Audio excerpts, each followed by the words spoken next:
Bueno, ya estamos aquí con la presencia del economista Daniel Artana para analizar las principales noticias económicas de estos últimos días. ¿Qué tal, Daniel? ¿Cómo andás? ¿Qué tal? ¿Cómo te va, Alejandro? Bueno, gracias por venir.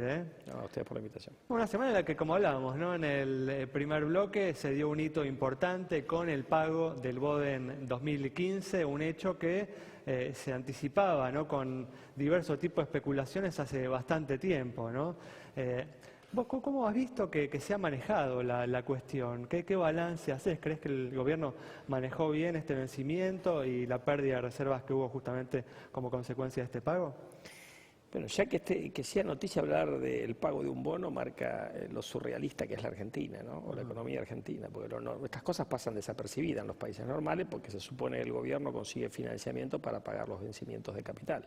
No, pues es cierto que era el vencimiento más grande, Claro. el monto más importante desde que se pagó en su momento, ¿no? El Fondo Monetario Internacional, Bueno, eso el ocurre, histórico pago, ¿no? Eso ocurre porque Argentina además perdió buena parte del acceso al financiamiento por el conflicto con los buitres, que traban la emisión de nueva deuda, lo hacen más complicada y además el gobierno está dependiendo cada vez más de las reservas del Banco Central y en realidad la noticia era más por el lado de la presión que esto le podía generar a las reservas y lo que uno ve es que después del pago y después de la colocación que hicieron del bono que emitieron el 2020 y en realidad se fueron muchas reservas, como que la gente no le quiso dar nuevo financiamiento al gobierno en una situación en la cual estamos bastante con reservas que cada vez son más escasas. ¿Crees que el gobierno podría haber logrado una menor pérdida de reservas si hubiera manejado la situación de otro modo? Y sin duda, si hubiera tenido un programa económico coherente, hubiera perdido menos reservas, incluso podía haber manejado mejor la colocación de este bono. Vos pensás que esto ocurre después del desastre que hicieron con los fondos comunes de inversión, ¿cuánto hace? 2 semanas atrás. Después es medio complicado pedirle a la misma gente que hiciste hacer una pérdida o a desprenderse de bonos, o sea, vos los tenedores institucionales, únicamente fue la ANSESA esta cuestión. Pero de todas formas, ves por ejemplo, porque el Bonar 2020, ¿no? ¿Viste que generó, crees, un interés menor al que debería haber generado un título de esas características? Porque fue como a el la tasa que se ¿no? colocó, sí, lo que pasa es que ahí estás pagando el costo de hacer las cosas mal desde el punto de vista operativo por la secuencia de hechos que tuvimos, y la segunda cuestión es porque hay bastante incertidumbre respecto de cuál va a ser la política económica del nuevo gobierno, porque en realidad mucho no están hablando los candidatos, y cuando hablan, o sea, yo miro algunas de las propuestas que se hacen más específicas, la aritmética no te da, ¿no? Como el 82% móvil, bajar impuestos, o sea, tener un déficit fiscal enorme y prometen más gasto y bajar impuestos. No sé cómo, es una cuestión que 2 más 2, 7.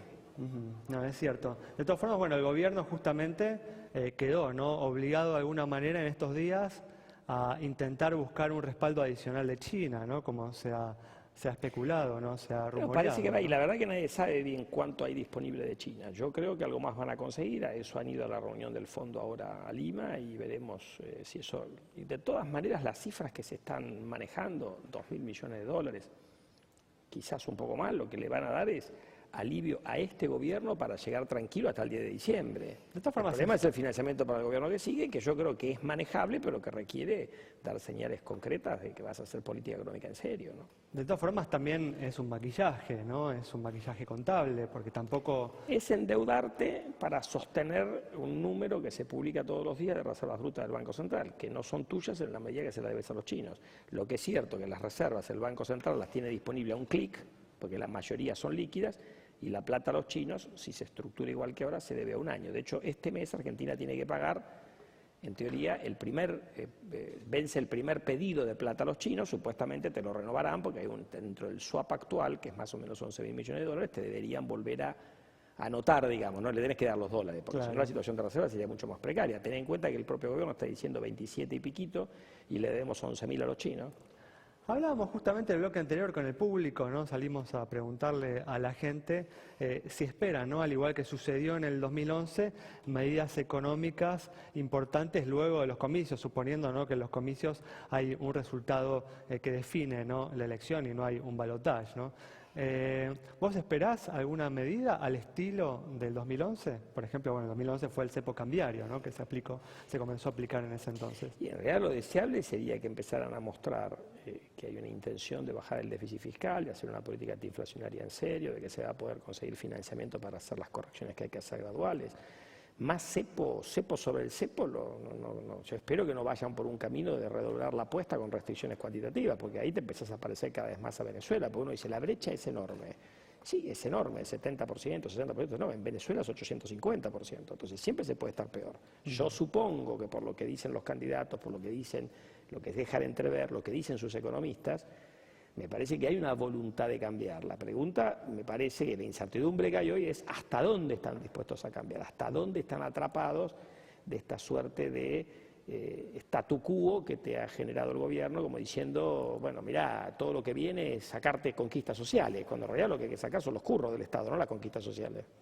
Vamos a hacer una pregunta, hay distintas preguntas, ¿no? Pero la primera es si estos cambios uno puede esperarlos a partir del 26 de octubre o a partir del 10 de diciembre, ¿no? Porque son como dos momentos bastante distintos en principio, ¿no? Y suponiendo que hubiera una definición en primera vuelta, uno puede hacerse... Ahí habría una diferencia. Yo creo que sería pedirle al gobierno actual generosidad, y este gobierno no ha demostrado ser muy...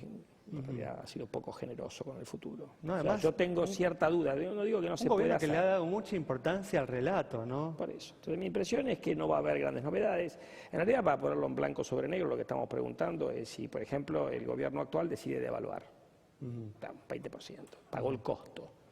Eso requiere cierta generosidad con el que viene. Si es uno de la oposición, diría cero probabilidad. Si es el candidato del oficialismo, podemos pensarlo por lo menos, pero dudo yo que lo haga, porque otra vez no ha sido muy generosa la Presidenta pensando en el futuro gobierno. Se ha quemado todas las reservas, ha endeudado, ha financiado el déficit fiscal domésticamente sacándole capacidad de prestarlo a los bancos. En general no ha resuelto problemas. Por eso parece más factible en la medida, ¿no?, en la que esté viendo que por ahí con las reservas que tiene no llega hasta el 10 de diciembre. Uno hasta podría imaginar un aumento de las restricciones, posiblemente hasta incluso una eliminación del dólar de ahorro. Yo diría, pues no sé eso, yo creo que con las reservas llegan. A lo sumo, si ponen más restricciones habrá más brecha.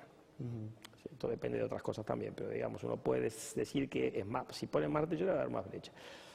Es una carrera corta. Si consiguen algo de China, yo diría... A mí no me preocupa tanto cómo llegamos al 10 de diciembre, porque vamos a llegar un poco mejor, un poco peor.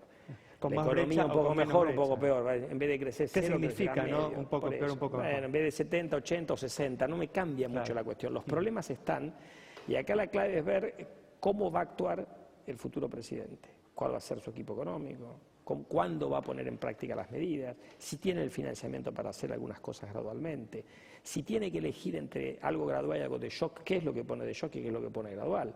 O sea, acá vos tenés que mandar señales claras a mi juicio, que vas a poder reducir el déficit fiscal y por lo tanto lo que el Tesoro le pide al Banco Central de Financiamiento, que te vas a poder endeudar menos domésticamente, que vas a tener que conseguir algo de dólares en el exterior. ¿Cómo lo vas a hacer? Si tenés que negociar con los fondos buitres, ¿cómo lo vas a hacer en condiciones dignas para la Argentina? Y no de entregarte así en rendición incondicional para conseguir dólares que hoy no están disponibles, si va a haber un blanqueo de capitales o no. Esas me parece que son las preguntas. Y la verdad, no me las hagas porque no tengo respuestas para todas esas preguntas. Te las hago yo a vos. De todas formas, de los tres principales candidatos, ¿no?, ¿ves alguno que está más cerca de las soluciones que vos desearías? Yo no sé, yo creo que los problemas económicos te son quiero los preguntar mismos. a quién vas a Mira, votar, esta es una ¿no? cuestión, la hora de la verdad llega o en diciembre, o en marzo, o en junio del año que viene. No hay mucho tiempo acá. La situación no es desesperante, pero tampoco hay como para aguantar 3 años mirando al techo esperando que los problemas se arreglen solos. Entonces, yo diría, el presidente que viene puede actuar inmediatamente, puede tomarse... O sea, un arreglo con los fondos buitres te daría Claro, pero eso no se hace el 10 de diciembre, aunque quieras, aunque el Congreso te lo valide. Porque vos tenés, ahí es una ensalada, vos tenés los que te ganaron el juicio del Paripasu, los MeToos y los que están afuera de la ley Nueva York. Y no es toda la misma estrategia. Entonces hay gente que te dice, arregla primero con los del Paripasu, con un descuento, para lo cual tenés que tener cierta tranquilidad financiera, porque si vas desesperado te almuerzan. O sea, ¿por qué te va a hacer un descuento, Elliot? Nos quedamos Son lamentablemente... buitres, son buitres. Van a aprovechar todo. Daniel, muchas gracias por haber estado aquí. A ustedes por la invitación. Nos vamos entonces con las opiniones de Daniel Artana sobre la situación de la economía, el pago del BOE en 2015, de comienzos de esta semana. Y como siempre decimos, el análisis de los importantes desafíos que hay por delante, los interrogantes que iremos dilucidando, ¿no?, como ha dicho Daniel, de aquí a junio del año que viene. Nos reencontramos el próximo viernes a las 20 horas aquí en Metro.